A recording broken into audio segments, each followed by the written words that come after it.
अस्सलाम वालेकुम, सत श्री अकाल। मैं हरमीत सिंह हूँ और आप देख रहे हैं सच डिजिटल। लेबनान के शहर बेरूत से आपसे मुखातिब हूँ। मशरिक़ वस्ती की सूरत हाल पर बात करेंगे और कुछ अपडेट आपसे शामिल करते हैं। इसराइली मरकावा टैंक बख्तरबंद गाड़ी जो है वो तबाह हो चुकी है।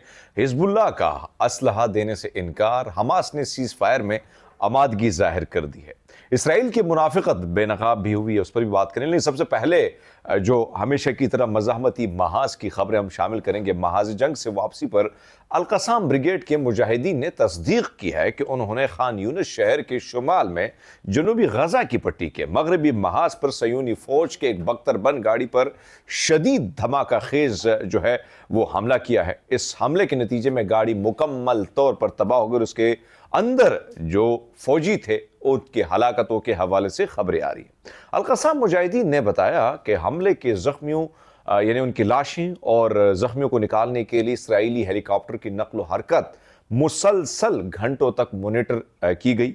इस हमले की शिद्दत और उसका के बाद इसराइली हेलीकॉप्टर की तवील मौजूदगी इस बात का सबूत है कि फ़लस्तीनी मज़ाहमत की सलाहियत अब एक नए मरहले में दाखिल हो चुकी है। रिवायती गोरेला कार्रवाइयों के बजाय अब ये मुनज़्ज़म, मालूमात पर मबनी और भारी नुकसानात पहुंचाने वाले हमले बन चुके हैं।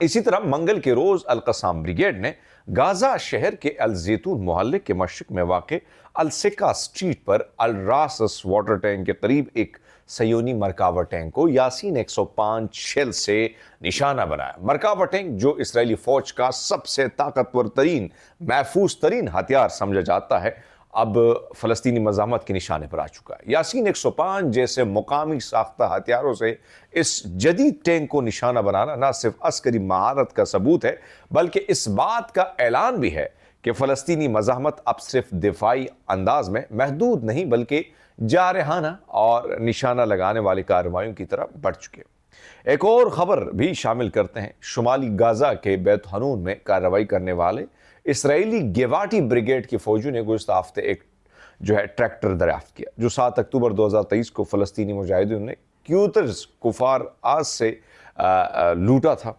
फौज के मुताबिक ये ट्रैक्टर गुज़श्ता शब गाजा के अंदर से बाजियाब कराया गया और आज सुबह उसके मालिकान को वापस कर दिया गया। दूसरी ने इसराइली वज़ीर ख़ारजा गेदोन सार ने यूक्रेन का दौरा करते हुए रूस पर शदीद तनकीद की और यूक्रेन शहरियों पर हमलों को नाकाबिल कबूल करार दिया है।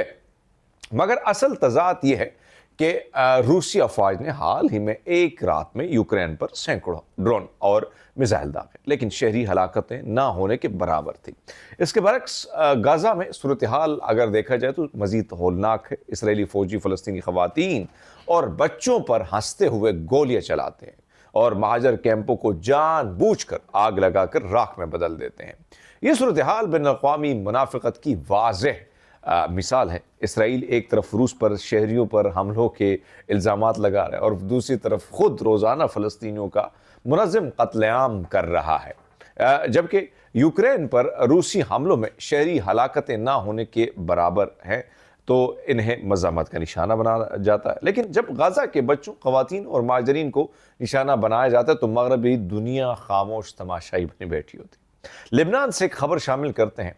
हिजबुल्लाह के अस्करी विंग ने पार्लियामान के स्पीकर जो है वो निया बरी को बताया कि वो इसराइली इनखला की सूरत में भी अपना असलहा नहीं छोड़ेंगे और अगर रियासत ने जोर दिया तो वो तसादुम के लिए बिल्कुल तैयार है। बरी ने अपनी अमरीकी एलची टॉम ब्राक से कहा कि वो शुमाली नहर जो असला छीनने छुपने का वादा वो यानी उनसे वादा नहीं कर सकते। अमरीकी एलची टॉम ब्राक ने कहा कि ये मामला बड़ा पेचीदा है और आप अमरीका से मदद करा सकता है, फैसला लेबनान ने खुद करना होगा। उन्होंने जोर दिया इस बात पे कि सब्र के साथ असला सिर्फ रियासत के हाथ में होना चाहिए। 2 माह में अमरीकी एलची की तीसरी बार बेरूत आमद थी ताकि लेबनानी हुकूमत को बाज़ाब्ता जवाब उनका वसूल किया जाए। उन्होंने वाज़ेह किया कि वाशिंगटन ना इसराइल पर दबाव डाल सकता है, ना ज़मानत दे सकता है। यानी अमरीका और उसके मगरबी इत्तेहादी अपने पहले मुआहदे पर अमल जो है वो नहीं करवा सके और अब वो चाहते हैं कि एक और मुआहदा जो है वो हो, जो मुमकिन नहीं है। दूसरी ने फ़लस्तीनी ज़राए ने बताया कि हमास ने जंगबंदी की तजवीज़ पर अपना हतमी जवाब दे दिया है। ज़राए के मुताबिक हमास ने गाज़ा मुआहदे की तजवीज़ से उसूली तौर पर इत्तेफाक कर लिया اور اب یہ فیصلہ اسرائیل کے ہاتھ میں ہے کہ حماس کے جواب میں امداد کی تقسیم، فوجی انخلا اور جنگ بندی کی ضمانت سے متعلق کچھ تحفظات شامل ہیں۔ ادھر حماس کا جواب جو ہے ثالثوں کو دے دیا گیا، مگر یہ تاحال اسرائیل تک نہیں پہنچایا گیا کہ ثالثوں نے حماس سے کہا ہے کہ وہ اپنے جواب میں چند ترامیم کرے تاکہ اس کا تاثر مثبت ہو۔ دوسرے میں تھوڑی سی بات کرنا چاہوں گا کیونکہ ہم اس وقت بیروت میں ہیں اور یہاں کے وہ 4-5 صوبے ہم دیکھ چکے ہیں اور وہاں کے حالات کا بغور جو ہے وہ جائزہ لے چکے ہیں۔ ایک طرف جو سیریا میں کچھ ہو رہا ہے انتہائی بھیانک ہے، اور جولانی کو جس طریقے سے مسلط کیا گیا اور جس طریقے سے وہاں پر سچویشن اس کے کنٹرول میں اسی طرح نہیں رہے۔ ایک طرف تو جو دروز قبائل ہے، جولانی ان کو بھی نہیں بخش رہا ہے۔ اب دروز نے ظاہری بات ہے مدد تو اسرائیل سے مانگنی تھی، اسرائیل کی مدد وہاں پہ بھی، اسرائیل کی مدد جولانی کے ساتھ بھی ہے، لیکن اگر دیکھا جائے قبائلوں کے معاملات بڑے خطرناک ہیں۔ تو جولانی جو ہیں وہ کسی نہ کسی صورت میں اسرائیل کو تو وہ چاہتے بھی یہی ہیں کہ آسانی سے آئے اور انٹر ہو جائیں، تو لبنان کے لیے بڑے مسائل ہو سکتے ہیں فیوچر میں۔ اب اگر میں یہاں کی فوج کی بات کروں تو مجھے معذرت کے ساتھ یہ کہنا پڑے گا کہ ان کی فوج بالکل نکٹھو سی ہے، جس طرح ہمارے وہاں جو پنجاب کی جو پولیس ہے نکٹھو سی، اور آپ نے دیکھا وہ اس میں تگڑے ہیں کہ رشوت وغیرہ لے لیتے ہیں، بیچارے تو رشوت بھی نہیں لیتے ہیں، لیکن ان کی فوج کی جو لڑنے کی صلاحیت ہے وہ نہ ہونے کے برابر ہے۔ اس کی وجہ ہے کہ ان کی سیلری بھی بالکل نہ ہے، یعنی $200 سے یہ کیا لیں گے، کیا خریدیں گے، کیا لڑیں گے یہ ملک کے لیے۔ اور دوسرا میں اگر دیکھوں تو یہاں پہ جو آبادی ہے، کرسچن آبادی ہے، وہ اپنی ایک موج مستیوں میں ہے، وہ زیادہ تر اس چیزوں میں انوالومنٹ وہ رکھتی نہیں۔ وہ کہتے اسرائیل آ جائے، لیکن ان کو پتہ نہیں کہ اسرائیل جب آتا ہے تو پھر ایسے نہیں آتا کہ وہ آپ کو آرام سے جینے دیتا ہے، وہ پھر آپ پر جینا حرام کر دیتا ہے۔ تو شاید وہ اپنی موج مستیوں میں پھر یہاں پہ جو سنی مسلم ہے وہ بھی میں نے دیکھے کہ اوورال وہ اتنا زیادہ اس چیز کے ساتھ کھڑے تو ہیں، وہ فلسطینی کاز کے ساتھ کھڑے ہیں۔ پھر یہاں پر اگر آپ دیکھیں تو اس ساری سچویشن میں جو فلسطینی یہاں پہ موجود ہیں، وہ جو مہاجر ہیں، ان کے بھی حالات بیچارے وہ یہاں پہ رہتے ہیں، سیریا کے لوگ یہاں پہ رہتے ہیں۔ تو حزب اللہ کا لازمی ہونا ضروری ہے لبنان کے وجود کے لیے۔ ایسے میں اگر لبنان سے وہ اس سے نکل جاتے ہیں، یعنی وہ وہاں سے نکل جاتے ہیں اس حکومت سے، تو حکومت گر سکتی ہے۔ بہرحال آگے بڑھتے ہیں، اور شن بیت کے تعاون سے ایک الجزیرہ کے مطابق ایک رپورٹ آئی ہے، اور رپورٹ میں نشریاتی ادارے نے لکھا ہے کہ شن بیت کے تعاون سے انہوں نے کہا ہے کہ ہم نے خاتون کو گرفتار کیا ہے جس نے یہ جو صہیونی وزیر اعظم ہے نتن یاہو، اس کو نشانہ بنانے کے لیے دوسرے کے ساتھ بات چیت کی، اور مرکزی اسرائیل کی رہائشی خاتون نے نتن یاہو کو دھماکہ خیز مواد سے نشانہ بنانے کا منصوبہ بنایا۔